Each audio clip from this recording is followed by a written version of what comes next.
Okay, so what is up you guys, my name's Ollie, and today I wanted to do a video. I haven't actually kind of done a video like this in a while, where I guess like a more controversial one where I just sort of sit down and have a conversation with you guys. Today I wanted to talk about the debate, I guess, as to whether or not being trans is a mental illness. I know people have made videos on this in the past. Yeah, my dog is just...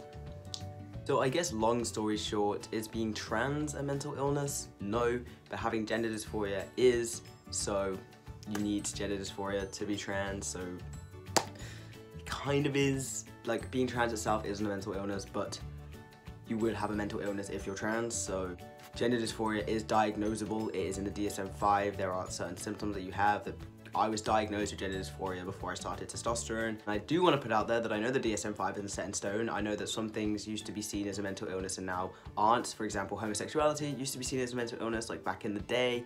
But I really hate when people use this as a sort of comparison to be like, well, the gay used to be, but being gay and being trans are two very, very different things. From someone who is both gay and trans, I mean, I'm bi, but like, I'm pretty gay. I wouldn't change the fact that I'm gay. I enjoy the fact that I like boys. I enjoy the fact that I have a boyfriend.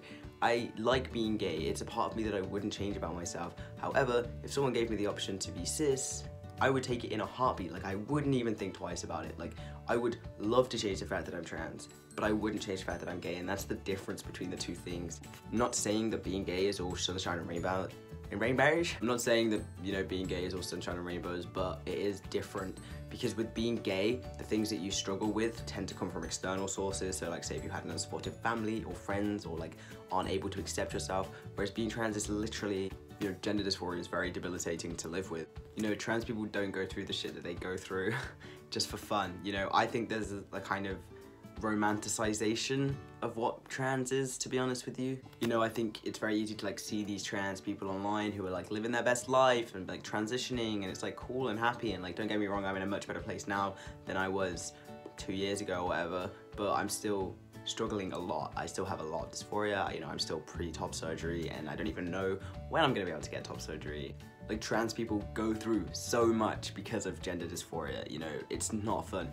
They go through so much to try and alleviate their gender dysphoria. You know, even just social transition is incredibly difficult. You know, like the struggle of it and trying to get people to understand and like explaining to people and changing your name and getting people to use the right pronouns and getting misgendered. It's literally awful. And then obviously there's the medical side of things, which is again a very difficult process to go through. You know, I actually went private to get onto testosterone because the waits for the NHS were literally crazy. I still haven't even heard anything from the NHS, and I was referred in December of 2016. So it's been like a year and a half almost, and I haven't heard anything.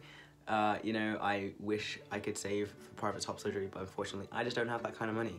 You know, it's such a debilitating thing, and I think it's so difficult to explain dysphoria to people that don't experience it. I also am aware that not all trans people experience body dysphoria. I want to point out that gender dysphoria is different to body dysphoria. You don't necessarily have to hate your body. Also, I think that dysphoria is very mixed up in what it actually means. You know, it doesn't mean you have to hate every single part of your body all the time, but there has to be some sort of disconnect between your brain and your body, because that's literally what it is to be trans. I think people hate to admit that gender dysphoria and being trans technically is a mental illness, because number one, no one wants to admit that. You know, who wants to admit that they have a mental illness?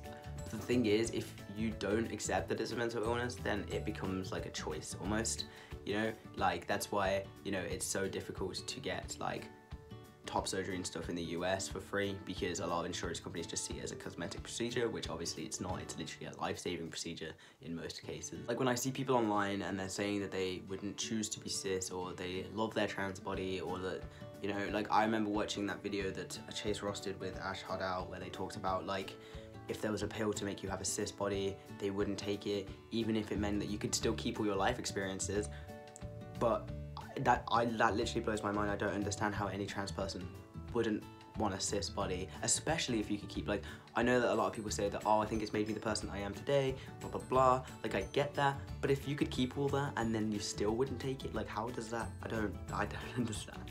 Being trans is really difficult, and I think that a lot of the time it can be sort of like, you see all these really happy stories online. I mean, even a lot of my friends are trans and, you know, have a relatively big following online, and it's like, we don't post the like negative sides of it really, because we don't want to be posting negative shit all the time. You know, I don't want to be posting depressing shit all the time. Why would I want to do that? I don't want to like brag people down. drag people down with me. I think that like denying that gender dysphoria is a mental illness and denying that you need dysphoria to be trans are just very harmful to like a lot of people in general.